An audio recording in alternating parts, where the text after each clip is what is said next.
स्वागत है आपका वॉइस रिबन में। आज हम 7 जनवरी की करंट अफेयर्स करने वाले हैं। तो चलते हैं अपने पहले क्वेश्चन की तरफ। आज का हमारा पहला क्वेश्चन है, हाल ही में भारतीय कृषि में डिजिटल क्रांति लाने के लिए प्रोजेक्ट विस्तार किसने शुरू किया? Who has launched the project Vistaar to bring digital revolution in Indian agriculture? IIT Bombay, IIT Delhi, IIT Madras, IIT Guwahati.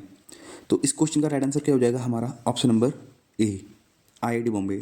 तो हाल ही में IIT बॉम्बे ने भारतीय कृषि में डिजिटल क्रांति लाने के लिए प्रोजेक्ट विस्तार शुरू किया है। इसकी फुल फॉर्म क्या है देख लेते हैं। Virtually integrated system to access agriculture resources, इसकी फुल फॉर्म है, याद रखनी है आपको। इसके बारे में और देख लेते हैं। Recently, IIT Madras has started Project Vista in collaboration with the Ministry of Agriculture and Farmers Welfare।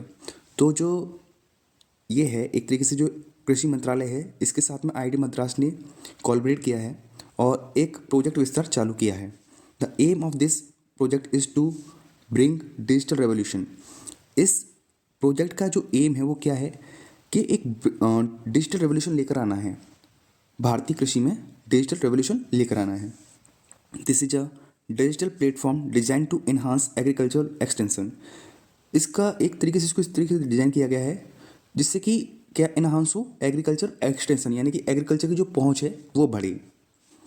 Make important information in startup innovation accessible to farmers, जिससे क्या हो कि किसानों को ज़्यादा से ज़्यादा इन्फॉर्मेशन मिले और उनसे ज़्यादा स्टार्टअप इनोवेशंस उनके पास पहुँचें। एग्रीकल्चर मिनिस्टर हमारे कौन हैं ये भी याद रखना, शिवराज सिंह चौहान हैं, जो कि पहले मध्य प्रदेश के क्या रह चुके हैं, चीफ मिनिस्टर रह चुके हैं। अब देख लेते हैं IITs जो हैं ये, जैसे कि इम्पोर्टेंट IITs जो हैं ये हाल ही में किन बातों की वजह से न्यूज़ में रही थी, यानी कि इन्होंने कुछ खोज की हैं, कुछ चीज़ों को डेवलप किया है, इन कारणों से ये न्यूज़ में रही हैं। तो इनके बारे में देख लेते हैं। IIT मद्रास ने 410 मीटर लंबा हाइपर लूप टेस्ट ट्रैक पूरा किया, तो इस वजह से न्यूज़ में रही थी। भारत के बाहर पहला IIT किसने खोला? तो IIT मद्रास ने खोला। कहाँ पर? तंजानिया में। तंजानिया कहाँ पर है? तो अफ्रीका का एक देश है तंजानिया। यहाँ पर डायरेक्टर जनरल इलेक्ट की गई, मतलब तरीके से नियुक्त की गई। इनका नाम क्या था? प्रीति अगलायम। किस IIT ने अबू धाबी में अपने पहले अंतर्राष्ट्रीय परिसर का उद्घाटन किया? तो IIT दिल्ली में। IIT जम्मू न्यूज में क्यों रहा? ध्वनि आधारित एंटी ड्रोन सिस्टम डेवलप किया इसने, इस वजह से ये न्यूज़ में रहा। IIT खड़गपुर की बात करें तो सुंदर पिचई को डॉक्टर ऑफ साइंस की उपाधि से सम्मानित किया था IIT खड़गपुर ने, तो इस वजह से न्यूज़ में रहा। IIT इंदौर ने आर्मी के जवानों के लिए ई शूज़ बनाए। IIT मद्रास ने जो NIRF रैंकिंग 2024 थी उसको ओवरऑल कैटेगरी में, यानी कि समग्र कैटेगरी में इसको टॉप किया था IIT मद्रास ने। भारत इजराइल ने राष्ट्रीय जल प्रौद्योगिकी कहाँ स्थापित किया? तो IIT मद्रास में स्थापित किया। देश का पहला IIT सैटेलाइट कैंपस ये कहाँ पर बनाया गया? तो उज्जैन में बनाया गया। उज्जैन के अंदर IIT की सहायता से, IIT इंदौर की सहायता से इसको बनाया गया। एयर क्वालिटी की मॉनिटरिंग के लिए आत्मन नाम से एक एक्सीलेंस सेंटर शुरू किसने किया? तो IIT कानपुर ने किया। तो एयर क्वालिटी की मॉनिटरिंग के लिए आत्मन नाम से एक एक्सीलेंस सेंटर चालू किया किसने? IIT कानपुर ने। सड़क सुरक्षा पर भारत स्थिति रिपोर्ट 2024 ये जो कि IIT दिल्ली के द्वारा पब्लिश की गई, इसमें क्या पता चला है कि सड़क दुर्घटना में मृत्यु दर वाले राज्य में सबसे टॉप पर कौन सा है? तो तमिलनाडु है। DRDO ने हल्के वजन वाली बुलेट प्रूफ जैकेट अभेद विकसित करने के लिए किसके साथ समझौता किया? तो IIT दिल्ली के साथ समझौता किया। IIT मद्रास ने अपना पहला अंतर्राष्ट्रीय अनुसंधान कहाँ पर खोलने की घोषणा की है? तो दुबई में खोलने की घोषणा की है। IIT मद्रास ने अपना पहला अंतर्राष्ट्रीय अनुसंधान केंद्र कहाँ खोलने की घोषणा की है? दुबई में की है। एमोलेड डिस्प्ले तकनीक के लिए अनुसंधान केंद्र कहाँ शुरू किया गया है? तो इसके लिए IIT मद्रास में एक अनुसंधान केंद्र स्थापित किया गया है। एमोलेड की अगर बात करते हैं तो एमोलेड की फुल फॉर्म क्या है? Active matrix organic light emitting diode. तो ये एमोलेड की फुल फॉर्म है। IIT बॉम्बे ने दर्द रहित इंजेक्शन के लिए सुई रहित शॉक सिरिंज विकसित की है, तो ये भी आपको याद रखना है। नेक्स्ट क्वेश्चन पर आते हैं। हाल ही में भारत सरकार ने कब तक अंटार्कटिका में मैत्री-2 अनुसंधान केंद्र स्थापित करने की घोषणा की है? तो अब क्या हो रहा है कि अंटार्कटिका में मैत्री-2 अनुसंधान स्थापित किया जाएगा। तो ये आपको बताना है ये कब तक भारत सरकार ने लक्ष्य रखा है कि ये कब तक इसको स्थापित कर देंगे। तो ऑप्शन है आपके 2031, 2030, 2029, 2028। तो इस क्वेश्चन का राइट आंसर हो जाएगा आपका ऑप्शन नंबर सी, 2029। तो 2029 तक भारत सरकार ने लक्ष्य रखा है कि वो अंटार्कटिका में मैत्री 2 अनुसंधान केंद्र स्थापित करेंगे। तो अब इनकी बात हुई है तो इसके बारे में और देख लेते हैं कि और कौन कौन से अनुसंधान स्थापित किए जा चुके हैं। तो दक्षिण गंगोत्री 1983 में स्थापित किया गया था अंटार्कटिका में। मैत्री की बात करें तो मैत्री 1989 में स्थापित किया गया था। भारती की बात करें तो 2012 में स्थापित किया गया था। तो ये 3 एक तरीके से अनुसंधान केंद्र बनाए गए थे अंटार्कटिका में, जिसमें कि दक्षिण गंगोत्री अब कार्य नहीं कर रहा है, एक तरीके से उसको स्थगित कर दिया गया है। जो वर्किंग है वो कौन कौन सी हैं, तो वो मैत्री है और भारती है। जैसे कि यहाँ पे लिखा भी है कि वर्तमान में केवल मैत्री और भारती अनुसंधान केंद्र ही काम कर रहे हैं। ठीक, मैत्री अनुसंधान केंद्र 1989 में बना था, अब पुराना हो चुका है, इसलिए एक नया अनुसंधान केंद्र बनाना जरूरी हो गया है। इसलिए किसका निर्माण किया गया है, मैत्री 2 का निर्माण किया गया है, मतलब किया जाएगा, एक तरीके से उसको स्थापित किया जाएगा। अंटार्कटिका में मैत्री भारत का दूसरा स्थायी अनुसंधान केंद्र है, जिसका निर्माण 1989 में पूर्ण हुआ था। यह पथरीले पहाड़ी पर क्षेत्र पर स्थित है, जिसे सिरमाकर ओएसिस कहा जाता है। तो यहाँ पर स्थापित किया गया उस जगह को क्या कहा जाता है, सिरमाकर ओएसिस कहा जाता है। मैत्री के चारों ओर एक पानी की झील है। तो जो मैत्री अनुसंधान केंद्र है, इसके पास में पानी की झील है, पानी की झील बनाई गई है, जिसे प्रियदर्शनी झील भी कहा जाता है। जिसे क्या कहा जाता है, प्रियदर्शनी झील भी कहा जाता है। ये भी एग्जाम में पूछा गया है, ये याद रखना है आपको। अब इसी के साथ में अगर हम बात करते हैं तो ये तो अंटार्कटिका जो है, वो तो कहाँ पर है, वो एक तरीके से तुम्हारा नीचे है। और ऊपर भी हमारा हमें एक देखने को मिलता है, वो कौन सा है, जो द्वीप जो है वो आर्कटिक है। ठीक है, आर्कटिक। तो आर्कटिक पे जो स्पेस सेंटर काम करता है, मतलब एक तरीके से जो एक रिसर्च सेंटर काम करता है, उसका नाम क्या है, उसका नाम है हिमाद्री। उसका नाम क्या है, हिमाद्री। तो उसका भी याद रखना है। और ये कहाँ के हो गए, अंटार्कटिका के हो गए। ठीक है, ये भी बात आपको याद रखनी है। नेक्स्ट बात करते हैं, अब कुछ लक्ष्यों की बात कर लेते हैं जो भारत सरकार ने रखे हैं कि हम इस कार्य को इस समय सीमा तक कर देंगे। तो इनके देख लेते हैं कि ये कौन कौन से लक्ष्य हैं। केंद्र सरकार ने 2034 तक कितने मिलियन टन घरेलू इस्पात उत्पादन का लक्ष्य रखा है, तो 500 मिलियन टन का लक्ष्य रखा है। सुप्रीम कोर्ट ने राजस्थान में किस वर्ष तक बाल विवाह उन्मूलन का लक्ष्य रखा है, तो 2030 तक। सुप्रीम कोर्ट ने राजस्थान में किस वर्ष तक बाल विवाह उन्मूलन का लक्ष्य रखा है, तो 2030 तक। 2030 तक कोई भी बाल विवाह नहीं होगा, मतलब एक तरीके से 2030 तक इस तरीके से फ्री कर देंगे कि कोई भी बाल विवाह अब राजस्थान में नहीं होगा। अनीमिया उन्मूलन का लक्ष्य क्या रखा गया है, तो 2047। टीबी उन्मूलन का लक्ष्य क्या रखा गया, 2025। मलेरिया का उन्मूलन लक्ष्य क्या रखा गया, 2030। ऊर्जा स्वतंत्र बनने के लिए लक्ष्य रखा गया 2047। नेट कार्बन जीरो इमिशन के लिए 2070। चंद्रमा पर भारतीय अंतरिक्ष यात्री उतारने का लक्ष्य 2040। खुद का अंतरिक्ष स्टेशन बनाने का लक्ष्य 2035। इसरो ने कहा है कि भारत का लक्ष्य है कि 2030 तक मलबा मुक्त अंतरिक्ष का निर्माण करना। तो यानी कि इसरो ने क्या कहा है कि 2030 तक वह मलबा मुक्त अंतरिक्ष का निर्माण करेगी। ठीक, तो ये कुछ लक्ष्य हैं जो कि भारत सरकार ने अपने आप को दे रखे हैं कि वो इस समय तक इस कार्य को कर देंगे। नेक्स्ट क्वेश्चन, इसरो किस रॉकेट से अपना 100वां मिशन लॉन्च करेगा। With which rocket will ISRO launch its 100th mission. LLF-VM, SSLV, PSLV या GSLV। तो इस क्वेश्चन का राइट आंसर हो जाएगा आपका ऑप्शन नंबर डी, जियो स्टेशनरी सैटेलाइट लॉन्च व्हीकल से अपना 100th मिशन लॉन्च करेगा इसरो। इसके बारे में और जान लेते हैं, ये कहाँ से लॉन्च किया जाएगा इसको, तो सतीश धवन अंतरिक्ष केंद्र से इसको लॉन्च किया जाएगा। उद्देश्य क्या है इसका, तो उद्देश्य इसका है भारतीय नाविक प्रणाली की क्षमताओं को मजबूत करना। NVS-02 ये सेकेंडरी जनरेशन का नेविगेशन सैटेलाइट है। नेविक क्या था, तो नेविक था जैसे GPS है, जो अमेरिका का GPS है, रसिया का ग्लोनास है और चाइना का बेडू है।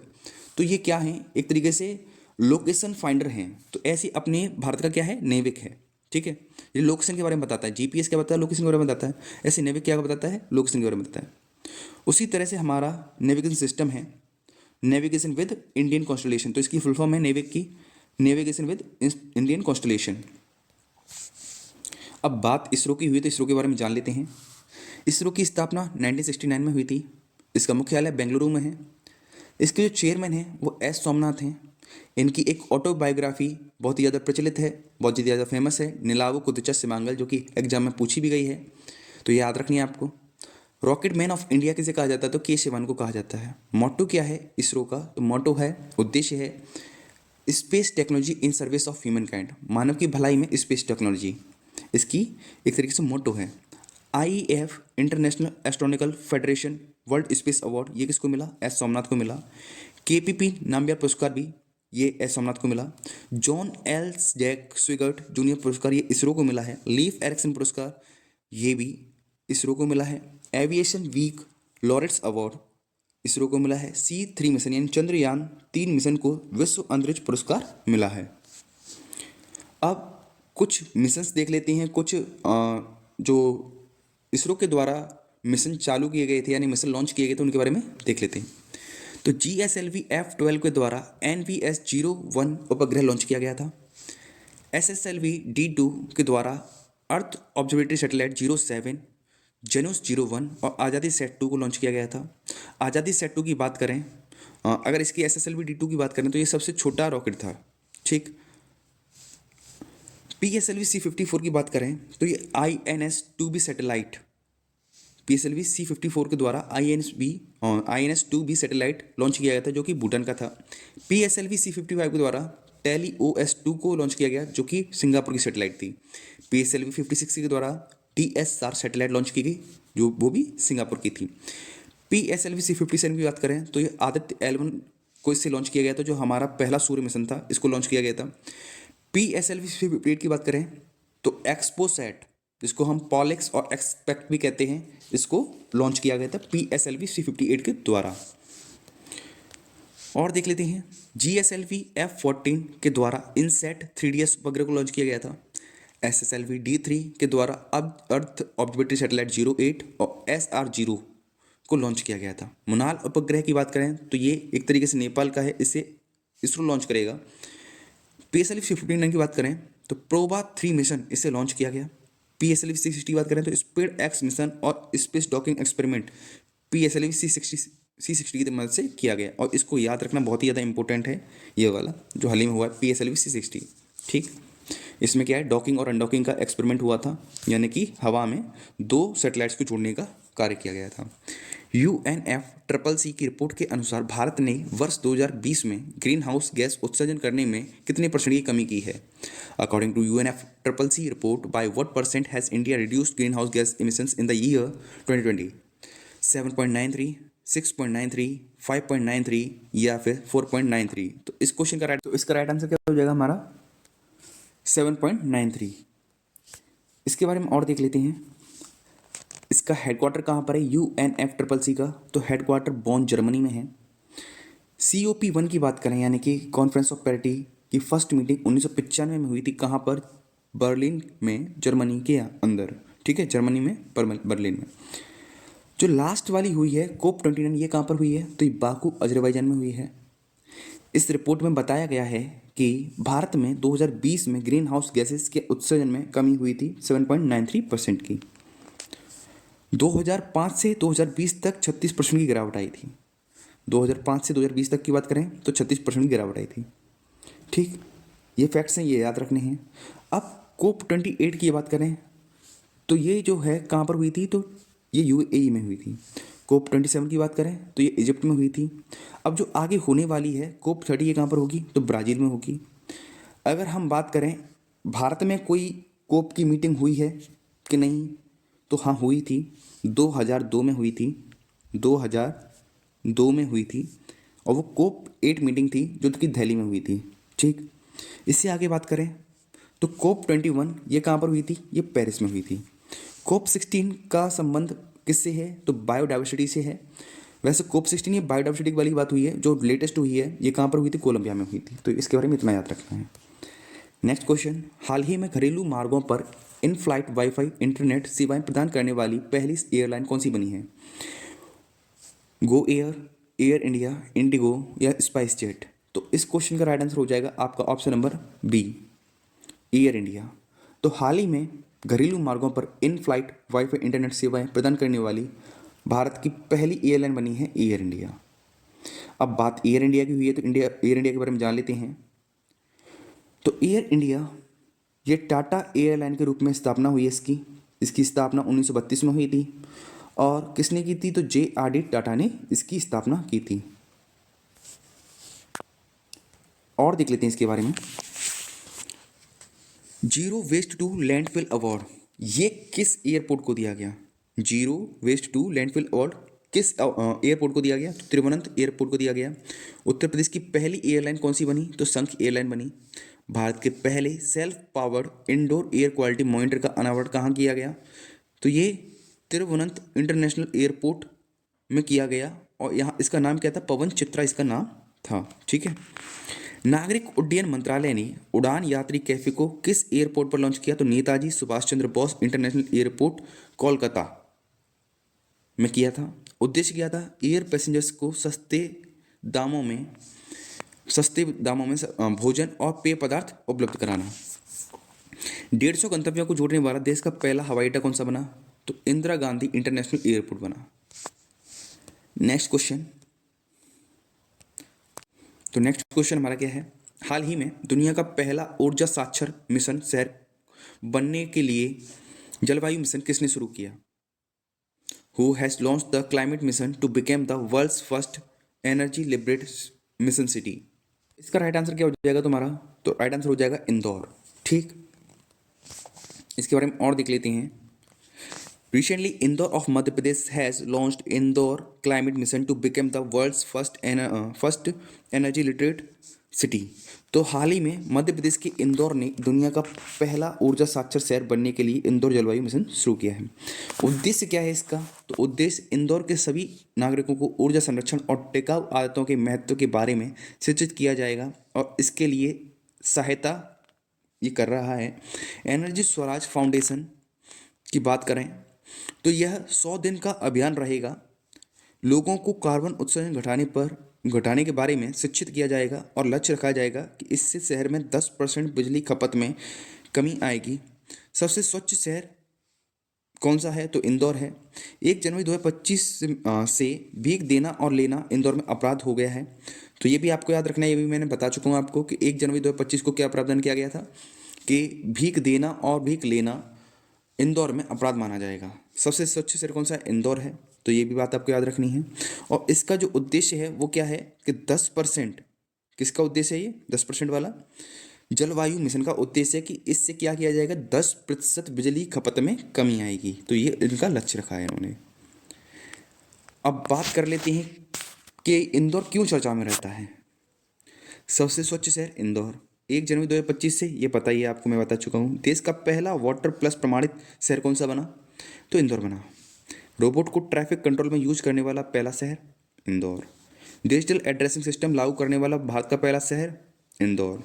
भारत के पहले और विश्व के दूसरे इन्फेंट्री संग्रहालय का उद्घाटन कहाँ किया गया? इंदौर। 2023 में 17वें प्रवासी भारतीय सम्मेलन का आयोजन कहाँ किया गया? तो इंदौर में किया गया। एशिया का सबसे बड़ा CNG प्लांट कहाँ बनेगा? तो इंदौर में बनेगा। इंदौर के पाताल पानी रेलवे स्टेशन का नाम बदलकर ट्राइबल आइकॉन तात्या भील कर दिया गया है। लता मंगेशकर के नाम पर संगीत अकादमी व संग्रहालय कहाँ बनेगा? तो इंदौर में बनेगा। EPR यानी कि एक्सटेंडेड प्रोडक्टिव रिस्पॉन्सिबिलिटी क्रेडिट पाने वाला देश का पहला नगरीय निकाय कौन सा बना है? तो इंदौर बना है। ग्रीन बॉन्ड जारी करने वाला देश का दूसरा शहरी निकाय कौन सा बना है? तो इंदौर नगर निगम बना है। वेटलैंड समिट ये कहाँ पर हुई 2024 वाली? तो ये इंदौर में हुई। नेक्स्ट क्वेश्चन की बात कर लेते हैं। नेक्स्ट क्वेश्चन क्या है हमारा? हाल ही में राष्ट्रीय पक्षी दिवस कब मनाया गया? When was national bird day celebrated? 6 जनवरी, 5 जनवरी, 4 जनवरी या 3 जनवरी? तो इस क्वेश्चन का राइट आंसर क्या हो जाएगा? आपका ऑप्शन नंबर बी यानी कि 5 जनवरी इस क्वेश्चन का राइट आंसर हो जाएगा। तो राष्ट्रीय पक्षी दिवस कब मनाया जाता है? हर साल 5 जनवरी को मनाया जाता है। अब पक्षियों से संबंधित कुछ और दिवस देख लेते हैं। तो वर्ल्ड माइग्रेटरी बर्ड डे यानी कि विश्व प्रवासी पक्षी दिवस कब मनाया जाता है? तो ये मई और अक्टूबर के सेकंड सैटरडे को मनाया जाता है। वर्ल्ड स्पैरो डे यानी कि विश्व गौरैया दिवस कब मनाया जाता है? तो 20 मार्च को मनाया जाता है। नेशनल बर्ड डे यानी कि बात करें राष्ट्रीय पक्षी दिवस की तो ये हमने देख ही लिया 5 जनवरी को मनाया जाता है। भारत में अपनी तरह का पहला राज्य स्तरीय पक्षी एटलस किस राज्य ने शुरू किया? तो केरल ने शुरू किया। उत्तराखंड ने अपनी पहली बर्ड गैलरी कहाँ स्थापित की? तो ये देहरादून में स्थापित की। Oxygen bird park Amrit Mahotsav park का उद्घाटन कहाँ किया गया? तो नागपुर में किया गया। भारत का बर्डमैन ऑफ इंडिया किसे कहा जाता है? तो सलीम अली को कहा जाता है। नेक्स्ट क्वेश्चन, हाल ही में मातृ मृत्यु दर को कम करने के लिए सृजन मोबाइल ऐप किसने लॉन्च किया है? पंजाब, हरियाणा, राजस्थान या मध्य प्रदेश? तो इस क्वेश्चन का राइट आंसर हो जाएगा आपका ऑप्शन नंबर ए, पंजाब। तो हाल ही में पंजाब ने मातृ मृत्यु दर को कम करने के लिए सृजन मोबाइल ऐप लॉन्च किया है। अगर हम बात करें, अभी पंजाब सरकार ने मातृ मृत्यु दर को कम करने के लिए नवजात शिशुओं की देखभाल करने के लिए उसमें सुधार लाने के लिए सृजन नाम से मोबाइल एप्लीकेशन लॉन्च किया। अब देख लेते हैं कि पंजाब किन कारणों से न्यूज़ में रहा। तेगवीर सिंह जो कि इनकी उम्र 5 वर्ष है, इन्होंने माउंट किलिमंजारो को फतेह करने वाले सबसे कम उम्र के एशियाई बने हैं। ये कहाँ के हैं? तो पंजाब के हैं। आरंभ कार्यक्रम, ये बच्चों के लिए शिक्षा को बढ़ावा देने वाला कार्यक्रम है। मिशन निश्चय अभियान, ये पंजाब को नशा मुक्त करने के लिए चलाया गया मिशन है। भारत का पहला चिकित्सा संस्थागत संग्रहालय कहाँ बनाया गया? तो चंडीगढ़ बनाया गया। 14th hockey India junior main national championship 2024 ये कहाँ पर हुई? तो पंजाब में हुई। इसको पंजाब ने जीता, उत्तर प्रदेश को हराया था। 100% नल के पानी के कनेक्शन के साथ भारत का 5वां हर घर जल राज्य कौन सा बना? तो ये पंजाब बना। दुर्घटना हॉटस्पॉट को मैप करने वाला पहला राज्य कौन सा बना? तो पंजाब बना। नेक्स्ट क्वेश्चन पर आते हैं। जनवरी 2025 में भारत का कौन सा पड़ोसी देश UNSC United nation security council में अस्थायी सदस्य के रूप में शामिल हुआ है? पाकिस्तान, श्रीलंका, बांग्लादेश, भूटान? तो इस क्वेश्चन का राइट आंसर हो जाएगा आपका ऑप्शन नंबर ए, पाकिस्तान। तो पाकिस्तान हाल ही में यूएनएससी यानी कि यूनाइटेड नेशन सिक्योरिटी काउंसिल का अस्थायी सदस्य बना है। अब कुछ ऐसे देशों की बात कर लेते हैं जो हाल ही में किसी न किसी संगठन के नए सदस्य बने हैं। संयुक्त राष्ट्र कमांड में 18वां सदस्य देश कौन सा बना? तो जर्मनी बना। न्यू डेवलपमेंट बैंक का नया सदस्य कौन सा बना? तो कौन सा देश बना? अल्जीरिया बना। इंटरनेशनल सोलर अलायंस में 101वां मेंबर कौन बना? तो नेपाल बना। Asia infrastructure investment bank AIIB का नवीनतम सदस्य कौन बना? तो नॉर्वे बना, 110वां सदस्य बना। इंटर पार्लियामेंट्री यूनियन का 181वां सदस्य कौन बना? तो जमैका बना। इंटरनेशनल कॉपर एसोसिएशन का न्यू मेंबर कौन बना? तो इंडाल्को बना। और देख लेते हैं G20 में हाल ही में कौन सा देश जुड़ा है? तो अफ्रीकन यूनियन जुड़ा है। इसका हेडक्वार्टर कहाँ पर है? अफ्रीकन यूनियन का एडिडिस अबाबा में है, इथोपिया में। ब्रिक्स की बात करें तो ब्रिक्स में हाल ही में जुड़े हुए देशों के नाम कौन कौन सी हैं? तो ईरान, सऊदी अरब, UAE, इथोपिया, इजिप्ट। अर्जेंटीना भी जुड़ने वाला था पर अर्जेंटीना ने मना कर दिया। जेवियर माइली जो यहाँ के प्रेसिडेंट थे उन्होंने मना कर दिया ब्रिक्स में जुड़ने से। आसियान की बात करें तो आसियान में 11वां जो सदस्य देश बना है वो ईस्टर्न तिमोर बना है, यानी कि तिमोर लेस्ते बना है। SCO की बात करें तो SCO का 10वां सदस्य कौन बना? बेलारूस बना है। 9वां ईरान बना था। IMF की बात करें तो 190वां अंडोरा बना था। वर्ल्ड बैंक की बात करें तो 189वां नॉर्वे बना था। UN की बात करें तो 193वां साउथ सुडान बना था। नाटो की बात करें तो 32वां स्वीडन बना था। और ISA की बात करें तो 100th वाला पराग्वे बना था। यूरो करेंसी को अपनाने वाला 20वां देश कौन सा बना? तो क्रोएशिया बना। ठीक है, तो ये सेंगजन क्षेत्र में आ गया अब, जहाँ पे यूरो भी चलती है। नेक्स्ट क्वेश्चन की बात करते हैं। हाल ही में वर्ष 2025 में और इसके बाद जन्म लेने वाले बच्चों की नई पीढ़ी को क्या नाम दिया गया है? What is the name given to the new generation of children born in the year 2025 and after that? Generation alpha, generation beta, generation gamma, generation Z? तो इस क्वेश्चन का राइट आंसर हो जाएगा आपका option number B, generation beta. तो 2025 के बाद जितने भी बच्चे पैदा होंगे तो उनको जनरेशन बीटा कहा जाएगा। तो अब ये देख लेते हैं किन को क्या कहा जा रहा है। तो 2025 से 39 के बीच में जन्मेंगे उनको जनरेशन बीटा कहा जाएगा। 2010 से 2024 के बीच में जन्मे हुए बच्चों को जनरेशन अल्फ़ा कहा जाता है। 1995 से 2009 के बीच में जन्मे हुए बच्चों को जनरेशन जी कहा जाता है, जेन जी। ठीक है, तो इसी के साथ आज का हमारा करंट अफेयर का सेशन खत्म होता है। अगर वीडियो अच्छी लगी हो तो वीडियो को लाइक जरूर करें, चैनल को सब्सक्राइब करें, वीडियो को जितना हो सके शेयर ज़रूर करें, अपने दोस्तों को शेयर कीजिए, क्योंकि इस वीडियो में मैं एक ही चीज़ नहीं, करंट अफेयर्स बस एक दिन की करंट अफेयर्स नहीं, मैं जो भी पीछे की करंट अफेयर्स है उसको भी कवर करता हूँ। तो जितना हो वीडियो को शेयर करो, वीडियो को लाइक करो। वीडियो देखने के लिए धन्यवाद।